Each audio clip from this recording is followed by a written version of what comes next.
दोस्तों आज हम पढ़ने वाले हैं ब्रॉन फैन ब्रेनर्स बायोइकोलॉजिकल मॉडल। ये किसने दिया था? ये रूसी वैज्ञानिक थे, ब्रॉन फैन ब्रेनर्स, इन्होंने दिया था। तो सबसे पहले पूछा जाए तो, हालांकि ये पूछा नहीं जाता है क्योंकि इनका नाम इस मॉडल के साथ, इस थ्योरी के साथ ही जुड़ा है। लेकिन इससे पहले आपको चीज़ ज़रूर याद रखनी है, बायो शब्द इसमें बाद में जुड़ा। पहले क्या था? Bronfenbrenner's ecological model. बाद में एक इवांस नाम के साइकोलॉजिस्ट आए और उन्होंने इस पर और शोध किया और फिर इसमें क्या है, बायो शब्द जोड़ा। तो ये पूछा जाता है कई बार कि बायो जो वर्ड है किसके द्वारा जोड़ा गया, तो इवांस। अब बात करते हैं कि ये है क्या। Ecological system theory of Bronfenbrenner. अब यहाँ भी आप नाम देख पा रहे हो, इकोलॉजिकल सिस्टम थ्योरी भी इसे कहा जाता है। पूछा जाए तो इकोलॉजिकल आए तो ब्रॉन फैन ब्रेनर, या फिर बायो इकोलॉजिकल आए तो भी ये आएगा। अगर ये ना हो और इवांस हो ऑप्शन में, इवांस, तो आपको क्या करना, इवांस करना है। तो आइए समझते हैं क्या थ्योरी थी। इकोलॉजिकल सिस्टम थ्योरी या ह्यूमन इकोलॉजी थ्योरी भी इसको कहा जाता है। बायो इकोलॉजिकल थ्योरी आ जाए, ह्यूमन थ्योरी आ जाए, इकोलॉजिकल थ्योरी आ जाए, तो आपको क्या करना है, यूरी ब्रॉन फैन ब्रेनर। ये एक अमेरिकी मनोवैज्ञानिक यूरी ब्रॉन फैन ब्रेनर ने सिद्धांत दिया था। यह सिद्धांत बताता है कि बालक के स्वयं के गुण और विभिन्न पारिस्थितिक तंत्र उसके विकास पर किस प्रकार प्रभाव डालते हैं। इन्होंने इसके द्वारा क्या जताने की कोशिश की, जो एक बच्चा है, इस सिद्धांत के सेंटर में क्या होता है, एक बच्चा होता है। जो बच्चा है, जो उसका आसपास का तंत्र है, उस बच्चे को किस प्रकार से प्रभावित करता है और उसके मॉडल क्या क्या हैं, किस तंत्र का किस हद तक उस बच्चे पर प्रभाव पड़ता है, उनको उन्होंने नाम दिया है। 5 मॉडल बताए हैं, 5 तंत्र बताए हैं जिनका बच्चे पर प्रभाव पड़ता है। उन्हीं से प्रश्न पूछा जाता है। आइए शुरुआत करते हैं। इन्होंने कुल 5 तंत्र या सिस्टम बताए हैं। ये देखो, ये बच्चा है यहाँ सेंटर में, चाइल्ड, और फिर उसके बाद ये सिस्टम है, एक के बाद एक। सबसे पहले है माइक्रो सिस्टम, जिसे हिंदी में सूक्ष्म तंत्र कहा जाता है। इस पर बच्चे पर इसका सबसे ज़्यादा प्रभाव पड़ता है, क्योंकि माइक्रो सिस्टम बच्चे के डायरेक्ट संबंधित होता है। उसके बाद है मेसो सिस्टम, उसके बाद है एक्जो सिस्टम जिसे बाह्य तंत्र भी कहा जाता है। मैक्रो सिस्टम, जिसको बृहत तंत्र कहा जाता है। क्रोनो सिस्टम, जिसे समय तंत्र कहा जाता है। तो चलिए एक एक करके सारे तंत्र को समझते हैं अच्छे से, क्योंकि यहीं से आपका प्रश्न आने वाला है और कोई भी एग्जाम पेपर उठा के देख लेना, इससे अछूता नहीं होगा। बात करें हम मैक्रो सिस्टम, ये सबसे छोटा और नज़दीकी तंत्र होता है, बच्चे के सबसे नज़दीक होता है, बच्चा इसके डायरेक्ट लिंक में होता है, जो प्रत्यक्ष प्रभाव डालता है। ये बच्चे पर कैसा प्रत्यक्ष प्रभाव डालता है, जैसे कि वह स्वयं हुआ, उसका परिवार हुआ, उसका स्कूल हुआ, उसके धार्मिक संस्थान हुए, पड़ोस हुआ, साथी समूह हुआ, जो उसके सहपाठी हैं, डे केयर, धार्मिक जो भी है, और क्या, खेल का मैदान हुए, बच्चे पर कैसे डायरेक्ट प्रभाव डालते हैं। जब भाई जैसे अगर आप किसी के बच्चे का जो परिवार का माहौल है वो अच्छा है, तो वो क्या, बच्चे पर भी उसका अच्छा प्रभाव पड़ेगा। यदि उसके घर में गृह कलेश होता है, लड़ाई झगड़े होते हैं, आप देख लेना, जिस घर में बच्चे गाली देते हैं तो उनके क्या है, जो उनके बड़े होते हैं वो क्या है, या तो परिवार उनका गाली देने वाला होता है, या उसके दोस्त गाली देने वाले होते हैं, या स्कूल में टीचर गाली देते हैं, तो क्या है, बच्चा वह सब सीख जाता है। बच्चे का उस पर डायरेक्ट लिंक होता है और डायरेक्ट प्रभाव पड़ता है। तो इसे क्या नाम दिया गया है, माइक्रो सिस्टम। आपसे एग्जाम में पूछा जाएगा कि ब्राउन फैनब्रेनर के जैव पारिस्थितिक मॉडल के अनुसार बच्चे के माता पिता, उसके भाई बहन आदि उदाहरण हैं, कौन से तंत्र में आते हैं? तो क्या आएगा? माइक्रो सिस्टम में। जैसे कि दो सगे भाई एक ही पारिस्थितिक तंत्र में रहते हुए भी अलग अलग अनुभव या वातावरण प्राप्त कर सकते हैं, उसे क्या कहते हैं? By directional influence. ये क्या था? एचटेट पीजीटी 2017 में पूछा गया था, सीटेट 2014 टीजीटी में पूछा गया था, और रीट 2016 में पूछा गया था। क्योंकि ये थोड़ा डीपली पॉइंट है और हर कोई टीचर या फिर किसी के समझ में नहीं आता। ये क्या है कि मान लिया आप खुद स्वयं से लगा लो, आप दो भाई हो, तुम दोनों भाइयों में डिफरेंस नहीं है क्या? आचार में, व्यवहार में, बोलने में, समझने में।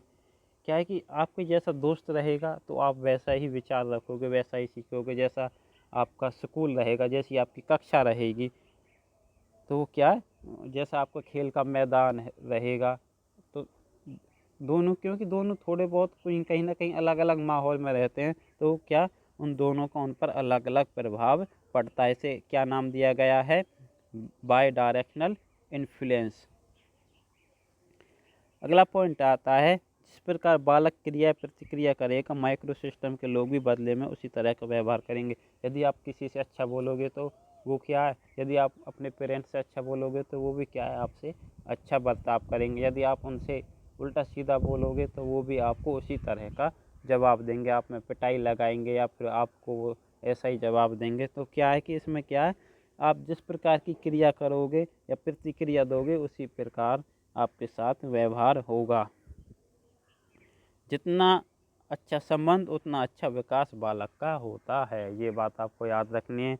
हो सकता है अभी भी आप पेरेंट्स हों या फिर आने वाले समय में पेरेंट्स बनोगे, तो आपको अपने बच्चे के साथ कैसा व्यवहार रखना है, बहुत अच्छा। उसका बच्चे पर, अपने परिवार का, अपने स्कूल का, अपने आस पड़ोस का, अपने साथियों का बच्चे पर सबसे ज़्यादा प्रभाव पड़ता है, जिसे माइक्रो सिस्टम नाम दिया गया है। अगला आता है मेसो सिस्टम। मेसो सिस्टम क्या है? दो माइक्रो सिस्टम्स के बीच में जो प्रतिक्रिया होती है, वो उसे क्या नाम दिया गया है? Meso system. माइक्रो सिस्टम जैसे स्कूल और आपके पेरेंट्स के बीच दो माइक्रो सिस्टम हो गए। स्कूल एक माइक्रो सिस्टम हुआ, पेरेंट्स आपके माइक्रो, इनके बीच जो अंतःक्रिया होगी, इनके बीच जो जैसा संबंध होगा, उसका आप पर जरूर प्रभाव पड़ेगा। कैसे पड़ेगा, आइए समझते हैं। जैसे कि आपके स्कूल में टीचर हैं, यदि आपके परिवार वाले उन टीचरों से या किसी एक टीचर से क्या है, नफरत करते हैं, उन्हें अच्छा नहीं लगता, वो आपसे कहेंगे उस टीचर से ऐसे बात मत किया करो, उसको हटवा दो, ये हो, तो आपका उस पर प्रभाव पड़ेगा। या पेरेंट्स टीचर मीटिंग है, जैसे आप, यदि आपके पेरेंट्स टीचर मीटिंग में जाते हैं तो उसका आप पर प्रभाव पड़ेगा। नहीं जाते हैं तो भी उसको आप पर प्रभाव पड़ेगा। तो ये दोनों जो रिलेशन है वो क्या हुए? मेसो सिस्टम के। दो माइक्रो सिस्टम के बीच का जो संबंध होता है, उसका जो प्रभाव पड़ता है बच्चे पर, उसे क्या कहा गया है? मेसो सिस्टम कहा गया है। जैसे आपका दोस्त हुए, आपका परिवार हुआ, आपके परिवार वाले बोलते हैं कि इन दोस्तों के साथ मत रहा करो, और वो दोस्त आपको अच्छे लगते हैं, तो क्या उसका आप पर प्रभाव पड़ेगा। यदि आपके दोस्त कैसे हैं, खराब हैं, अच्छे हैं, और आपके माँ बाप थोड़े थोड़े ऐसे हो सकते हैं, हो सकता है कुछ भी, मतलब आपके माइक्रो सिस्टम होने चाहिए दो। आपका स्कूल घर हो सकता है, घर स्कूल हो सकता है, दोस्त स्कूल हो सकता है, किन्हीं दो के बीच जो अंतःक्रिया होती है, जो संबंध होता है उन दोनों के बीच, उसका प्रभाव बच्चे पर पड़ता है। उसे क्या कहा गया है? Meso system. यदि आपके दोस्त भी अच्छे हैं, आपके पेरेंट्स भी अच्छे हैं, तो आप पर उनका दोनों का सकारात्मक प्रभाव पड़ेगा। तो ये क्या है? इसे मेसो सिस्टम नाम दिया गया है। अगला आता है एक्सो सिस्टम। एक्सो सिस्टम जिसे बाह्य तंत्र का नाम दिया गया है, ये इनसे बाहर का तंत्र होता। इससे क्या है, इसमें बच्चे का सीधा संबंध नहीं होता, मगर उसके माइक्रो सिस्टम के सदस्य का सीधा संबंध होता है। आया समझ में? जिसका बच्चे पर अप्रत्यक्ष प्रभाव पड़ता है। डायरेक्ट प्रभाव नहीं पड़ता लेकिन अप्रत्यक्ष प्रभाव पड़ता है। जैसे माता का कार्यस्थल, माता पिता का कार्यस्थल, यदि आपके माता पिता का ऑफिस है और वो ऑफिस उनका ट्रांसफ़र हो जाता है, उस ऑफिस से आपका अभी आपके पिता का ऑफिस ट्रांसफ़र दिल्ली से मुंबई हो गया, तो क्या आपको भी उनके साथ जाना पड़ेगा। आपका स्कूल चेंज होगा, आपके टीचर चेंज होंगे, आपके दोस्त चेंज होंगे, तो क्या उसका आप पर प्रभाव पड़ेगा। भाई आप फिर ट्रांसफ़र किसका हुआ, अब तुम्हारे माता पिता का, लेकिन प्रभाव किस पर, कहीं ना कहीं आप पर पड़ा। कैसे पड़ा, इनडायरेक्ट। तो ये क्या होता है, इसे कहते हैं एक्सो सिस्टम, बाह्य तंत्र का आप पर प्रभाव पड़ना। जैसे दूर के रिश्तेदार का, कोई दूर के रिश्तेदार है, उनकी नौकरी लगी, आपके मौसी का लड़का है, उसकी नौकरी लगी, तो उसका आप पर प्रभाव पड़ेगा। कैसे पड़ेगा कि आपके पेरेंट्स बोलेंगे कि देख उसका बच्चा नौकरी लग गया। आप उसे मोटिव भी हो सकते, डीमोटिव भी हो सकते, लेकिन कहीं ना कहीं आपको प्रभाव पड़ेगा। यदि आपके पेरेंट्स ना भी बोलें तो भी आपके मन में आएगा कि उसकी नौकरी लग गई, उसकी जॉब लग गई, मेरी नहीं लगी, तो क्या है, उसका प्रभाव आपको पड़ेगा। दूर का पड़ोस हुआ, मीडिया हुई, जैसे पिता की पदोन्नति हुई, आपके पिता की पदोन्नति हो गई, तो क्या है, उसका आप पर प्रभाव पड़ेगा, क्योंकि अच्छे पैसे मिलेंगे, तुम्हारी जीवन शैली में बदलाव होगा। तो ये सब क्या, यदि आप, हो सकता है आपके पेरेंट्स को नौकरी से निकाल दिया गया, तो क्या, तो भी आपका उसके ऊपर इनडायरेक्ट प्रभाव कहीं ना कहीं पड़ता है। तो इसे क्या कहा गया, एक्सो सिस्टम। अब बात करते हैं मैक्रो सिस्टम के बारे में। मैक्रो सिस्टम जिसे क्या कहा गया, वृहत तंत्र। एक वृहत मीन्स बड़ा, ये क्या होता है, बड़ा होता है तंत्र, सबसे बड़ा और दूर का तंत्र है। बालक के सामाजिक और सांस्कृतिक परिवेश से आता है। जैसा आपका सामाजिक है, आपका धर्म है, आपके मूल्य हैं, आपके विश्वास हैं, आपके रीति रिवाज हैं, उसका बच्चे पर प्रभाव पड़ता है। जैसे कोई मुसलमान धर्म का है, उस पर प्रभाव पड़ेगा, हिंदू धर्म का, ईसाई धर्म, देश का, अमेरिका के बच्चे कैसे होते हैं और भारत के कैसे होते हैं, अफ्रीका के कैसे होते हैं। तो क्या है, एक बड़ा तंत्र है, अपने समाज का, अपने रीति रिवाजों का, अपने धर्म। अंत में आता है मैक्रो सिस्टम, जिसे समय तंत्र का नाम दिया गया है। क्या बोलते हैं हिंदी में, समय तंत्र। इसका बच्चे पर समय का प्रभाव पड़ता है। यह बड़ा और दूर का तंत्र है। सॉरी, मैक्रो सिस्टम तो हमारा हो गया। और अंत में आता है हमारा क्रोनो सिस्टम, जिसे समय तंत्र का नाम दिया गया है। यह समय से संबंधित होता है। समय के साथ साथ होने वाले बदलाव और प्रभाव उन पर पड़ता है। समय के साथ जैसे बच्चे की सोच बदलती है, टेक्नोलॉजी बदलती है, तो भी उसका उस पर प्रभाव पड़ता है। कभी पहले टेलीफोन थे, फिर मोबाइल आए कीपैड वाले, अब आ गए स्क्रीन टच, 3D 4D, सबका बच्चे पर प्रभाव पड़ता है। अब ऑनलाइन टीचिंग आ गई, पहले ऑफलाइन थी, तो इन सब का समय का प्रभाव जिस पर बच्चे के ऊपर पड़े उसे क्या कहते हैं, क्रोनो सिस्टम कहते हैं। टेक्नोलॉजी का हो, डेवलपमेंट का हो, कोई भी हो, समय का प्रभाव हो तो उसे क्या कहते हैं, क्रोनो सिस्टम कहते हैं। जैसे अभी एस्टेट में पूछा गया था,